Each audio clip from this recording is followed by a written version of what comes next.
जैसा कि कल हमने देखा कि राजा के उत्तर से दोनों साधु संतुष्ट होकर चले गए। इधर राजा भोज राजा विक्रमादित्य की एक और कथा सुनकर राजा खुद को बहुत ही तुच्छ महसूस कर रहे थे। अगले दिन फिर से दरबार सजा।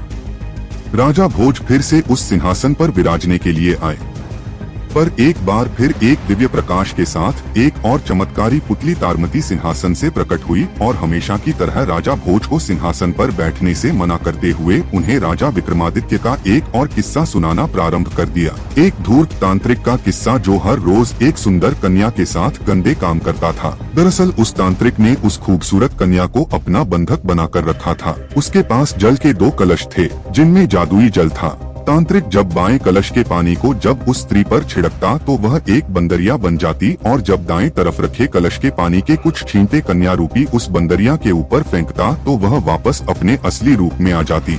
साधु जब दिन में बाहर जाता तो उस सुंदरी को बंदरिया बना देता और जब रात में वापस अपनी कुटिया में लौटता तो फिर से उसे सुंदर कन्या बना देता और उसके साथ खेलता। वो नवयुवती तांत्रिक के इन कुकर्मों से बहुत हताश थी, पर उस बेचारी के पास कोई रास्ता न था। अगर वह साधु के जाने के बाद बंदरिया के रूप में वहाँ से भाग भी जाती तो हमेशा के लिए वह बंदरिया बनकर ही रह जाती। अब कम से कम रात के समय तो उसे अपना असली रूप मिलता है। मन में यह विचार आते ही वह वहाँ से भागने का इरादा त्याग देती। संयोगवश एक दिन शिकार की तलाश में घूमते घूमते राजा विक्रमादित्य उस घने जंगल में आ पहुँचे। जब वह प्यास से बेहाल होकर पानी पीने के लिए उस धूर्त तांत्रिक की कुटिया के सामने बने एक कुएं के पास पहुँचे गए, उनकी नजर पेड़ की डाल पर बैठी उस बंदरिया पर पड़ी।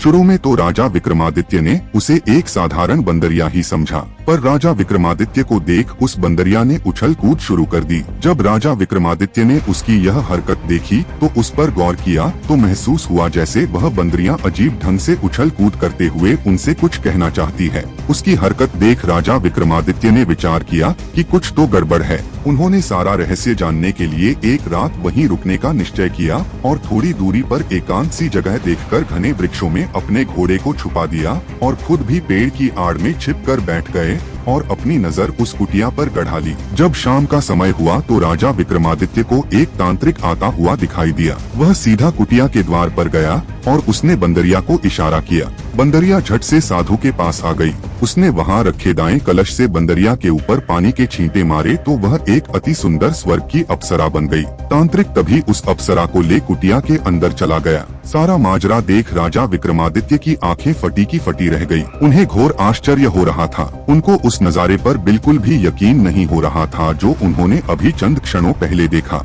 आगे की कहानी चौथे भाग में देखेंगे।